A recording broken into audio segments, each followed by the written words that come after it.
I hope that everyone is doing well this afternoon and that y'all have enjoyed your snowy break. This is always one of the coolest things about being a school teacher, snow days. They're like a little break in the week. However, they do tend to throw a wrench into a well-made syllabus. As such, I would like for y'all to take the next few minutes and think about the information that I present in this video. I feel that if each of you take the time to watch this information, we can all say that we attended class today and be able to move on to the information for Thursday. Now, when planning a unit of instruction, which we were going to begin talking about today, you have to first begin with the content. The other day, each section was able to correctly identify the starting point, a teacher's prior knowledge, as where you need to begin when you start designing a unit of instruction. Now, it is imperative that you personally research the content so that you can make connections to the student lives and other material presented in your classroom. Also, you never know what kind of questions your students will ask. The more prepared you are, the more engaging and meaningful your unit of instruction can be. Now, after you have identified the content and researched the necessary information, you have to decide the objectives of the unit.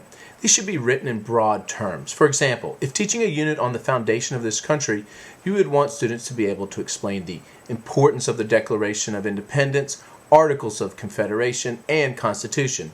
This broad objective allows you to create a variety of learning opportunities that will engage your students in a sensory alive setting. Remember, you want to address all 6 senses in any given unit of instruction. Now, after you've created your objectives, you will then need to determine how you will assess your students.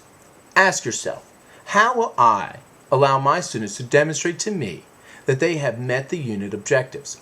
Each instructional unit has 2 types of assessments. This is a very important point. The first type of assessment is a formal paper-pencil type of test, and this is something that we've all experienced in not just a social studies class, but any type of class, and which most of you are going to cover in your assessments class. Either you already have or you will in the future.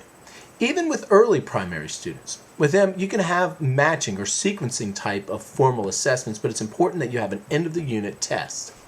Of course, the formal tests will be basic and match each grade level's academic skills, but you have to have them. You have to include a formal type of paper-pencil test, and we'll discuss this point a bit further throughout the semester.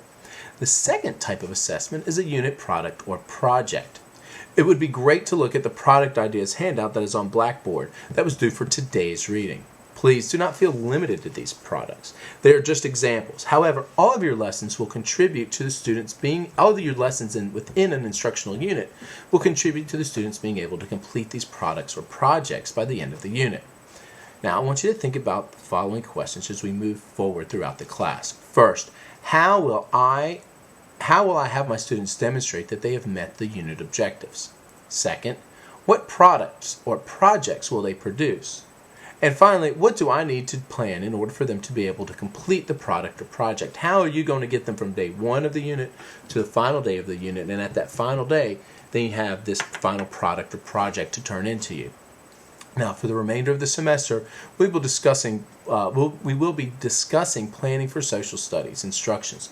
We have a lot of great strategies to work with. On Thursday, we will cover the get your students out of their seat strategy. You will need to have read the product ideas handout that was due for today, the Constitution, and have watched the Constitution video that is on Blackboard. It's actually a link that's on Blackboard that will take you to another website. The password to watch that video is social studies, all lowercase and no spaces. If you have any questions between now and class, please feel free to contact me. Otherwise, I will see each of you on Thursday.